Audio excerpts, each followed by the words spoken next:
Jadi panik dua kali. Mungkin menyambung. Bukan tadi maksud saya hanya beralibi ketika saya menyampaikan tidak tahu aset dan sebagainya. Kalau kita mau hitung-hitungan by data, itu akan ketemu angka yang fantastis. Saya tadi menyampaikan ada 600 lebih bahkan miliar seluruh Indonesia. Tapi kalau kita bicara realita, kita tidak bisa mengakses. Nah, kita pun baru tahu kemarin. Dan itu yang membuat saya kaget juga. Terus terang saya pun juga kaget. Loh, kok hanya sekian dari by data ya sekian. Nah, terus saya mau bisa mengidentifikasi aset dari mana gitu loh.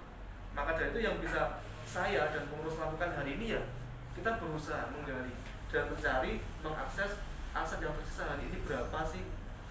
Terus apa upaya kita? Ya kita maksimalkan untuk keberlangsungan mitra dan agen. Maka dari itu ketika kita diminta kepastian, kita juga belum bisa memastikan. Ketika aset kita itu belum pasti, ketika ada opsi, itu tetap kita tampung. Opsinya seperti apa? Ada opsi seperti itu tadi.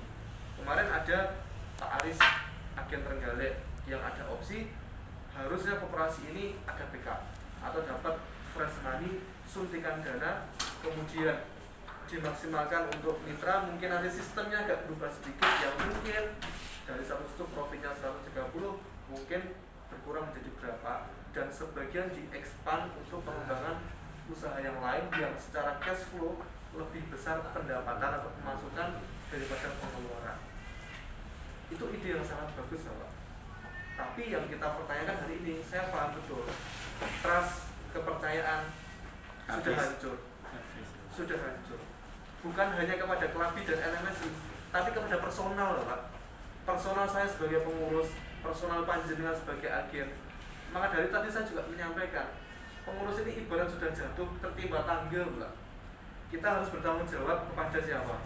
Ya internal, ada staf, karyawan, jajaran yang lain. Kita harus bertanggung jawab kepada siapa? Mitra dan agen. Kita harus bertanggung jawab kepada siapa lagi? Mitra dan saudara kita yang masuk di sini juga. Belum lagi kita harus bertanggung kepada siapa Pak? Keluarga kita Pak. Bahkan tadi ketika saya briefing, saya menyampaikan betul sampai semua tim itu menangis. Kenapa? Ya saya siap menanggung resiko ini semua. Saya akan bertanggung jawab secara profesional ataupun secara mandiri. Saya sudah berpikiran dari itu semalam Bapak. Saya tahu ketika kemudian agen akan satu suara ataupun mitra melaporkan kita, monggo silahkan.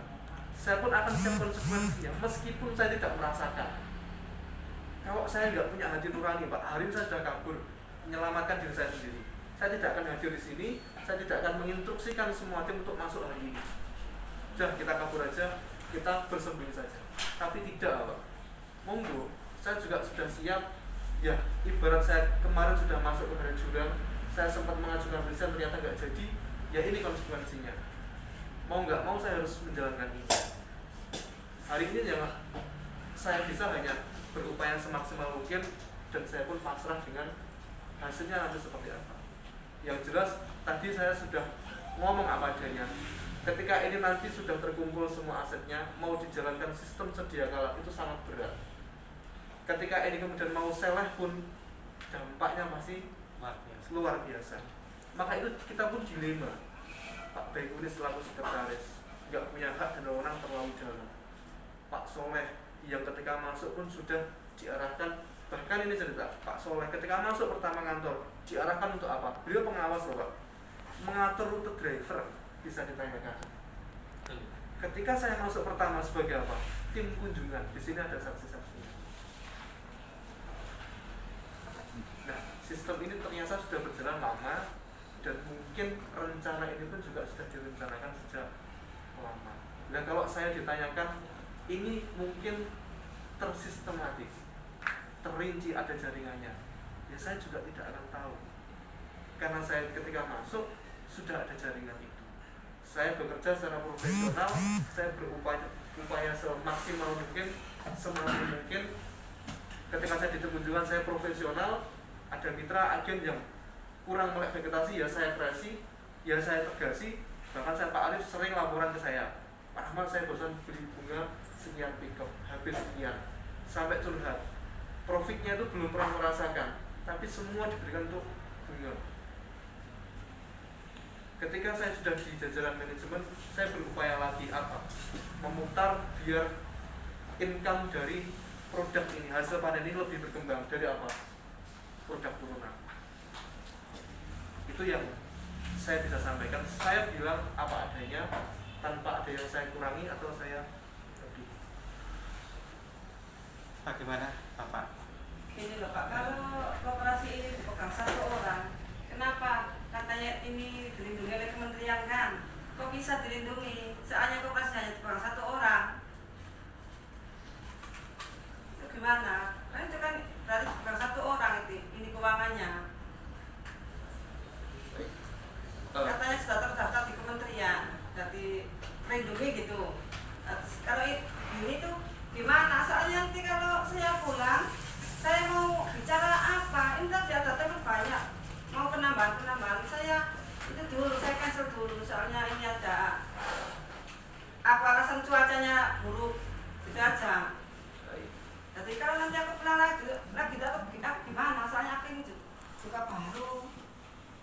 Nah, sudah dapat banyak 3 miliar lebih Pak aku ini Pak. Bulan 1 kemarin itu 1,5 miliar. Nah, terus gini tuh aku bisa jawab apa gitu loh. Aku yang saya bingung itu. Kalau saya disuruh ganti uang apa yang saya dapat itu saya masukkan semua ke situ. Ya, saya paham. Tadi Pak Lukito pun juga sudah menyampaikan. Ketika kita harus menanggung secara personal, itu pun tidak akan mampu. Saya pun mitra saya pribadi jujur bisa dicek ada 2 miliar lebih, belum yang atas nama saya pribadi. Tapi saya tidak ingin membahas itu karena jenengan pasti semua merasakan. Ketika jenengan tanya ini sudah terdaftar, memang secara legalitas itu sudah muncul, sudah terdaftar di kementerian.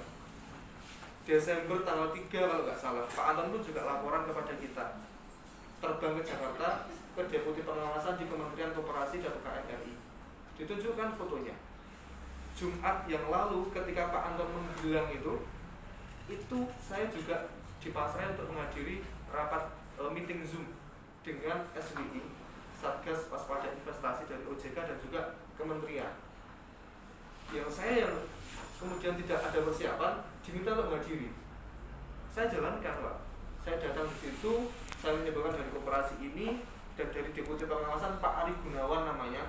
Ketika bilang ke SWI disampaikan, oh iya ini koperasi kemarin ketuanya Christian Anton sudah datang ke kementerian. Intinya sudah clear, ya sudah. Saya cuma 5 menit mungkin, 5 menit di meeting itu.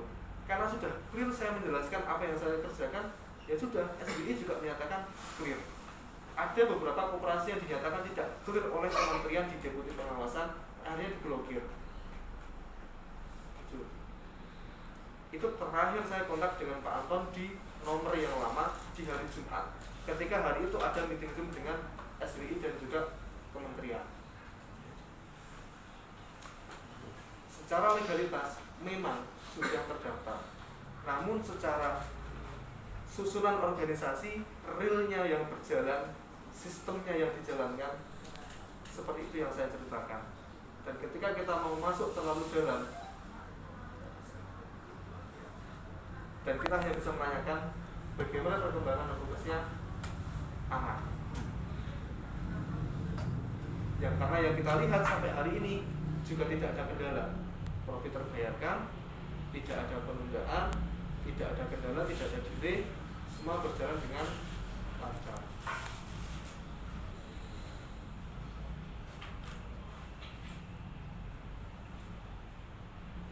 Nah, monggo Bapak, kalau mungkin dari Bapak Ibu